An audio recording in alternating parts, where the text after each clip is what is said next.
नमस्कार दर्शकों, स्वागत है आप सभी का आपके अपने चैनल पर। मैं रत्नेश पांडे। बिहार एनडीए में सीट बंटवारे का फॉर्मूला लगभग तय माना जा रहा है।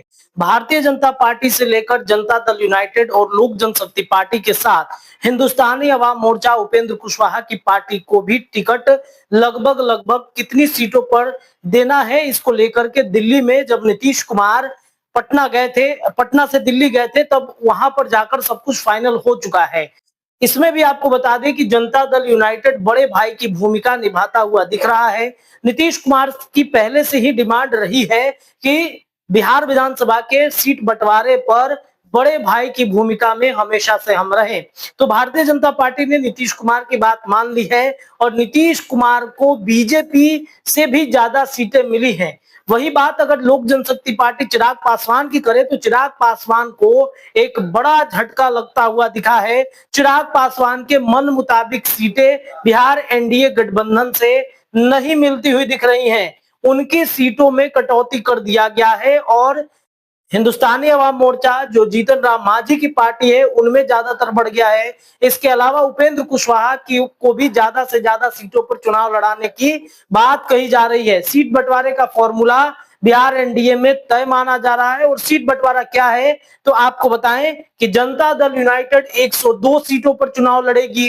वहीं भारतीय जनता पार्टी की अगर बातचीत करें तो बीजेपी 101 सीटों पर चुनाव लड़ रही है। वहीं लोक जनशक्ति पार्टी को बड़ा झटका लगते हुए उनकी जो 40 सीटों की डिमांड लगातार की जा रही थी, उस 40 सीटों में कटौती करके उनको आधा कर दिया गया है। यानी कि 20 सीट पर चिराग पासवान को मनाया जा रहा है कि चिराग पासवान 20 सीट पर मान जाए। यानी कि चिराग पासवान को 20 सीटें दी जा रही हैं और जो उपेंद्र कुशवाहा की पार्टी है आरएलएम, इसके अलावा जो जीतन राम मांझी की पार्टी है उनको 10-10 सीटें दी जा रही हैं। सीट बंटवारे का पूरा फॉर्मूला एक बार फिर सुन लीजिए। जनता दल यूनाइटेड 102 सीटों पर लड़ रही है, भारतीय जनता पार्टी 101 सीटों पर, वहीं लोक जनशक्ति पार्टी चिराग पासवान को झटका लगते हुए 20 सीटें दी जा रही है। ये एक बहुत बड़ा चिराग पासवान के लिए एक कहें तो जहां 100% स्ट्राइक रेट उन्होंने लोकसभा में दिया था, तो इस बार ये माना जा रहा था कि विधानसभा में 40 की 40 सीट चिराग पासवान को मिलेगी, उसमें से आधा हिस्सा ही चिराग पासवान को मिल रहा है। यानी कि 20 सीट पर चिराग पासवान लड़ेंगे। वहीं हिंदुस्तानी अवाम मोर्चा को बड़ी बढ़त हुई है, 10 सीटें दी जा रही हैं। उपेंद्र कुशवाहा को भी 10 सीटें दी जा रही हैं। आपको बता दें कि इसके पहले भी मैंने आपको बताया था कि कमोबेश यही स्थिति होने वाली है।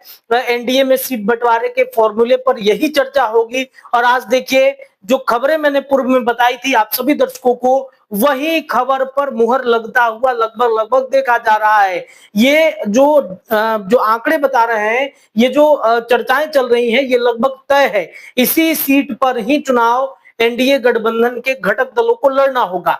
हालांकि ये विधानसभा सीटें कौन कौन सी होंगी इस पर अभी तक चर्चा नहीं हुआ है, इस पर अभी तक मंथन जारी है, क्योंकि जिस सीटों पर भारतीय जनता पार्टी पिछली बार चुनाव लड़ी थी उस सीटों का जो सर्वे है वो कराया जा रहा है। बीजेपी ये देख रही है कि हमारे विधायक ने कितना काम किया है, उनके प्रति जनता का विश्वास कितना रहा है, जनता ने भरोसा कितना जताया है, ये भी सारा कुछ सर्वे में देखा जा रहा है। जनता दल यूनाइटेड भी वो सारी सीटें देख रही है जिस सीटों पर पिछली बार चिराग पासवान की वजह से डैमेज हो गया था जेडीयू का सीट, तो सारे मंथन किए जा रहे हैं। और रही बात अगर चिराग पासवान की करें तो चिराग भी वैसी सीटों का चुनाव कर रहे हैं जो उनको जीतने में आसानी होगी। यानी कि चिराग पासवान को अपना 100% एक बार फिर विधानसभा में भी देना है, अपना जो 100% का स्ट्राइक रेट है वो साबित करना है। तो इसके लिए चिराग भी मंथन कर रहे हैं कि कौन सी सीटों का चुनाव हम करें जिस सीटों पर हमारे कैंडिडेट लगभग लगभग जीत रहे हैं। पिछली बार जनता दल यूनाइटेड के अधिकतर सीटों पर चिराग पासवान ने अपने कैंडिडेट उतारे, जिससे कई वोट छटक गए जेडीयू के और जेडीयू को वहां पर हार का सामना करना पड़ा। तो वैसी सीटों पर मंथन भी किया जा रहा है। वहीं बात उपेंद्र कुशवाहा और जीतन राम मांझी की करें तो जीतन राम मांझी उपेंद्र कुशवाहा पिछली बार एनडीए गठबंधन में नहीं थे, तो वो भी मंथन कर रहे हैं। बीजेपी भी देख रही है कि किन सीटों पर उनको उतारा जाए ताकि बड़ा फायदा मिले, क्योंकि इस बार जो एसआईआर के मुद्दों को लेकर के राहुल गांधी, इसके अलावा महागठबंधन में तेजस्वी यादव, मुकेश सहनी, वाम दल यात्रा पर निकले हुए हैं, तो कुछ जगहों पर भारतीय जनता पार्टी को नुकसान होता हुआ दिख रहा है।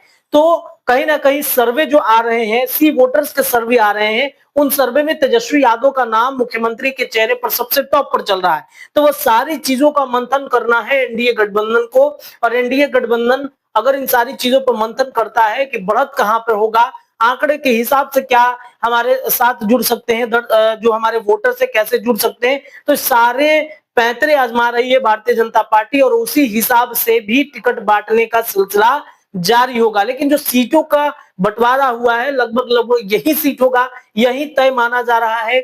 दिल्ली से जब पटना नीतीश कुमार पहुंचे हैं, तो वो उनके चेहरे पर काफी खुशी दिख रही थी, और चेहरे पे खुशी होने के साथ साथ नीतीश कुमार के मन मुताबिक विधानसभा सीटें भी मिल रही हैं, ऐसी चर्चा चल रही है।